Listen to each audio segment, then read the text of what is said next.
গত কয়েকদিন আগে খানাকুল ১ নম্বর ব্লকের অন্তর্গত পোল ২ নম্বর গ্রাম পঞ্চায়েত এলাকার গৌড়ান বাসস্ট্যান্ড এলাকায় অগ্নিকাণ্ডের ঘটনা ঘটে। ঘটনায় ৩টি দোকান আগুনে পুড়ে ভস্মীভূত হয় বলে জানা যায়। ঘটনায় অসহায় হয়ে পড়েন দোকান মালিকেরা।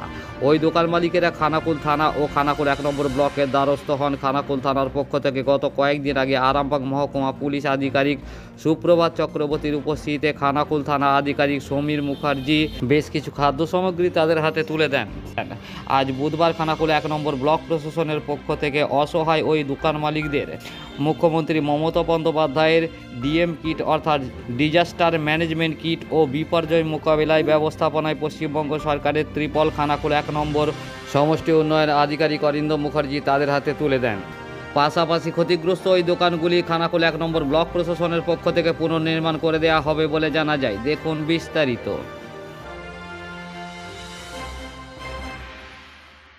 ১ নম্বর ব্লকে এসেছি বিডিও সাহেবের কাছে। আমাদের কয়েকদিন আগে যে দোকান ঘরগুলো পুড়ে গিয়েছিল তার জন্যে আমাদের পাশে দাঁড়ানোর জন্য আমাদের আশ্বাস দিয়েছিলেন, তাই ওনার কাছে এসেছিলাম। ওনারা আমাদেরকে এই তিরপল আর এই ব্যাগ, এর মধ্যে কী আছে এখন দেখি না, দিয়েছে।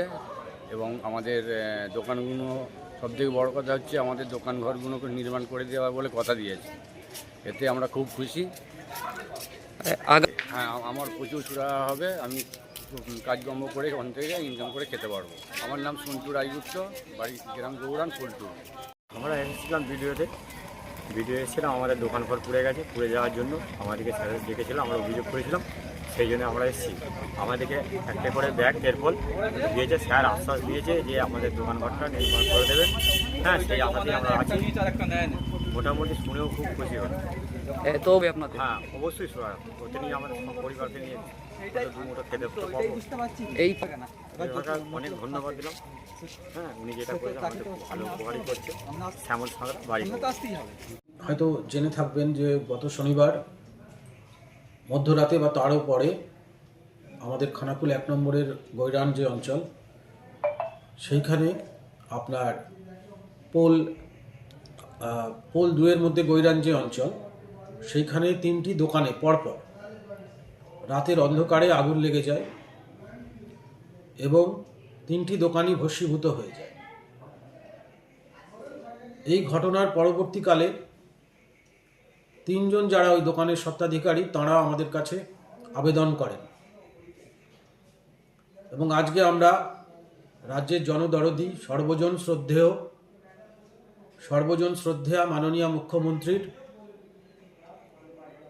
যে ডিএম কিট রয়েছে, ডিজাস্টার ম্যানেজমেন্ট কিট, সেইটা তাদের হাতে তুলে দিলাম। সেই সঙ্গে বিপর্যয় ব্যবস্থাপনার জন্য যে ত্রিপল রয়েছে আমাদের কাছে, সেই ত্রিপলও তুলে দিলাম। আর ওনারা আমার কাছে অনুরোধ করেছিলেন দোকানগুলি পুনর্গঠনের জন্য। ওনাদের সাধারণত দোকানগুলি অ্যাসবেস্টাসের ছাউনি দেওয়া টিনের দোকান ছিল। একটির মধ্যে সন্ধ্যাবেলা চপ টপ ইত্যাদি, মুড়ি ইত্যাদি বিক্রি হতো। সকালবেলা কচুরি, সিঙ্গাড়া ইত্যাদি বিক্রি হতো। একটি ছিল সাইকেল রিপেয়ারিংয়ের দোকান, আর আরেকটি ছিল চায়ের দোকান। এই 3টি দোকান আমরা নতুন করে গড়ে দেওয়ার ব্যাপারে ওনাদের পাশে দাঁড়াবো এবং আজকেই আমরা কন্ট্রাক্টরদের ডেকে বলে দিয়েছি মাপজোক করে খরচা এবং এস্টিমেট ইত্যাদিগুলি আমাদের কাছে জমা করার জন্য। দেখুন, মানুষের রুটি রোজগার সমস্তটাই ছিল এই ব্যবসা কেন্দ্রিক। ছোট ছোট ব্যবসা, ক্ষুদ্র ব্যবসায়ীরা, এদের পাশে দাঁড়ানোটা আমাদের রাজ্য সরকারের কর্তব্য বলেই আমি মনে করি। আমরা আলাদা করে কিছু করছি না। মাননীয় মুখ্যমন্ত্রী তাঁর নির্দেশ, সেটাই প্রতিপালন করছি মাত্র। বিপর্যয়েও আমরা তাদের পাশে থাকব, মানুষের পাশে। বন্যা, খরা, ঝড় ঝাপটা যখনই যা আসবে, মানুষের পাশে থাকানোটার অঙ্গীকার করছে আমাদের খানাকুল ১ নম্বর ব্লক প্রশাসন। এটুকুই আজকে বলার। দুঃখ লেগেছে যে একটা মানুষের পেশা এবং সেই সঙ্গে তাদের রুটি রোজগারের প্রশ্ন জড়িত রয়েছে। ছোট ছোট দোকান, সেগুলি ভস্মীভূত হয়ে গেছে। সেই কারণেই ওদের পাশে দাঁড়ানো, মানুষ হিসেবে মানুষের পাশে দাঁড়ানো, এবং আশা করি আমরা অল্প কিছু দিনের মধ্যে, আগামী সপ্তাহের মধ্যে দোকানগুলি গড়ে দিতে পারব।